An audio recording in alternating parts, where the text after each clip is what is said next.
검은 새벽이었다. 붉은 달빛 아래 산속을 달리는 두 그림자. 여리는 젖은 숨을 몰아쉬며 앞으로 나아갔다. 그녀의 곁에는 상처투성이가 된 강철이 있었다. 왕 이정의 몸을 완전히 지배했던 팔척귀의 광기는 궐 전체를 뒤흔들었고 여리와 강철은 겨우 그 틈을 뚫고 도망쳐 나왔다. 하지만 문제는 끝나지 않았다. 왕을 통해 세상에 퍼진 팔척귀의 기운은 궁궐 전체를 감쌌고 그 힘에 취한 대비 세력은 여리와 강철을 역적으로 몰아붙였다. 추격대는 끊임없이 다가오고 있었다. 강철은 숨을 고르며 여리를 바라봤다. 붉은 피로 얼룩진 그의 옷자락이 바람에 나부꼈다. 괜찮아? 강철의 목소리는 거칠었지만 걱정이 묻어 있었다. 여리는 고개를 끄덕였다. 윤감 나리, 아직 살아있어. 반드시 찾아야 해. 강철은 눈을 가늘게 떴다. 그의 가슴 한구석에서도 이해할 수 없는 뜨거운 감정이 피어오르고 있었다. 도망치는 길목, 저 멀리 부서진 폐사당이 보였다. 저기로. 강철은 여리의 손목을 잡아 끌었다. 폐사당 안은 어둠에 잠겨 있었다. 남루한 벽, 바닥에 널린 먼지, 무너진 기둥들. 하지만 여리와 강철은 그 안에서 희미한 기운을 느꼈다. 윤갑의 흔적, 아직 사라지지 않은 온기, 죽음과도 같은 절망 속에서도 남아있는 생명의 흔적이었다. 여리는 조심스레 손을 뻗었다. 찬란한 햇살 한 줄기라도 찾으려는 듯이. 강철은 곁에서 숨을 죽이고 그녀를 지켜봤다. 그 역시 느낄 수 있었다. 어딘가에, 아주 가까운 곳에 윤갑의 영혼이 있다는 것을. 그러나 그것을 가로막는 것은 팔척귀가 남긴 도끼였다. 조심해. 강철은 여리의 손목을 잡았다. 놈의 잔재가 남아있어. 쉽게 다가서면 안 돼. 여리는 고개를 끄덕였다. 그녀는 가슴팍에서 경비석을 꺼냈다. 희미하게 남은 빛, 아직 사라지지 않은 희망이었다. 방울을 조심스레 흔들자 공기 중에 보이지 않는 결이 흔들렸다. 그 틈으로 윤갑의 목소리가 들려왔다. 여리야, 너무나도 연약하고 희미한 소리. 하지만 여리는 그걸 들을 수 있었다. 윤갑 나리. 여리는 눈물을 삼켰다. 그 순간 폐사당 안에 불길한 기운이 몰려들었다. 검은 안개, 팔척귀의 잔재였다. 너희가 감히 나를. 강철은 칼을 빼들었다. 여리는 경비석을 꽉 움켜쥐었다. 이제부터 진짜 싸움이 시작되는 것이었다. 깊은 밤, 폐사당 안. 강철은 주변에 부적을 붙이고 금줄을 엮었다. 여리는 부러진 기둥 앞에 촛불을 밝히고 방울을 조심스레 손에 쥐었다. 그들의 숨결조차 차가운 공기 속에서 얼어붙는 듯했다. 여리는 경비석을 내려다보았다. 빛은 거의 꺼져가고 있었다. 시간이 없어. 여리는 낮게 속삭였다. 윤갑 나리를 구할 수 있는 시간은 이 밤뿐이야. 강철은 말없이 그녀를 바라봤다. 한때 인간을 증오하던 이무기였던 그는 지금 여리의 절박한 얼굴을 보며 처음으로 깨달았다. 사람을 향한 연민, 누군가를 위해 목숨을 걸고자 하는 마음. 그건 강철이 살아온 1000년 동안 단 한 번도 느껴본 적 없는 감정이었다. 내가 그렇게까지 원하는 사람이라면. 강철은 낮게 중얼거렸다. 나도 도와주고 싶어졌다. 여리는 놀란 눈으로 강철을 바라봤다. 강철아. 강철은 쓴웃음을 지었다. 이상하지?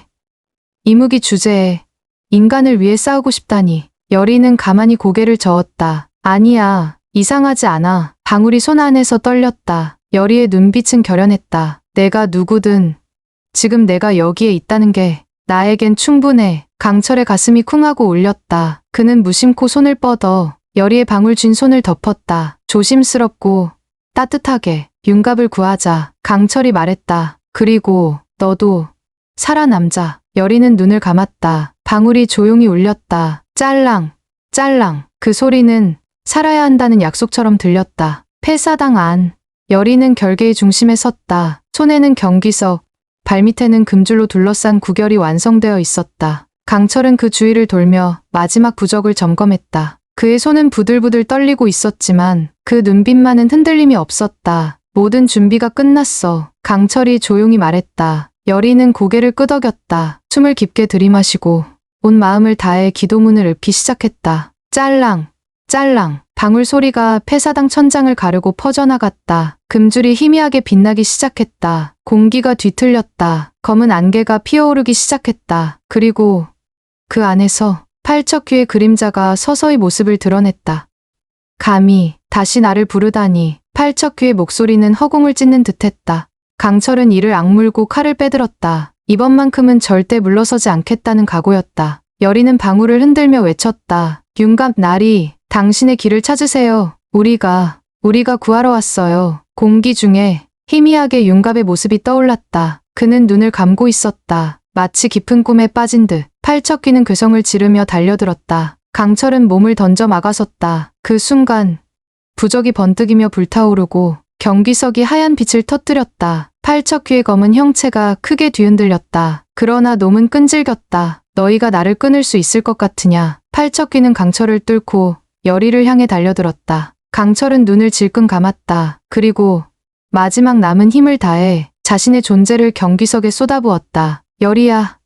지금이야. 여리는 눈을 떴다. 온몸이 부서질 것 같았지만 마지막 힘을 끌어올렸다. 경기석이 찬란하게 빛났다. 그리고 세상이 뒤집히는 듯한 강렬한 섬광이 터졌다. 팔척귀의 비명, 흩어지는 검은 연기, 윤갑의 영혼이 천천히, 아주 천천히 빗속에서 걸어 나왔다. 섬광이 가시고 폐사당 안에 조용한 정적이 내려앉았다. 검은 안개는 자취를 감추었고 폐허 같은 사당 안에는 오직 여린 숨소리만이 남아 있었다. 여리는 비틀거리며 몸을 일으켰다. 그녀의 시야에 희미한 빛을 품은 실루엣이 다가왔다. 여리야. 그 목소리, 너무도 그리웠던 목소리. 윤갑이었다. 살아있다. 비록 상처투성이었지만 그는 분명히 살아있었다. 여리는 한 걸음, 또 한 걸음 앞으로 다가가 윤갑을 끌어안았다. 돌아왔구나. 여리는 떨리는 목소리로 속삭였다. 윤갑은 천천히 여리의 등을 두드리며 말했다. 내가 불러줬잖아.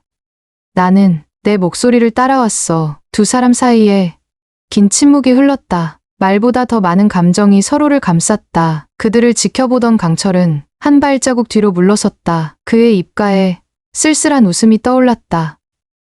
그래, 내가 원한 사람은 나 같은 괴물이 아니지. 강철은 조용히 뒤돌아섰다. 이무기였던 존재, 증오만을 품었던 존재. 하지만 지금 그의 가슴 어딘가에는 처음으로 알게 된 감정이 남아 있었다. 아름다움, 슬픔, 그리고 한없이 순수한 그리움. 강철은 남몰래 폐사당 문을 열고 나왔다. 하늘은 새벽빛으로 물들어가고 있었다. 폐사당 바깥, 한켠 어둠 속에서 대비의 수하들이 움직이고 있었다. 그들이 윤갑을 구했다. 계획을 다시 세워야 한다. 조용한 목소리. 그러나 그 안에 깃든 도끼는 여전했다. 진짜 싸움은 이제부터 시작이었다.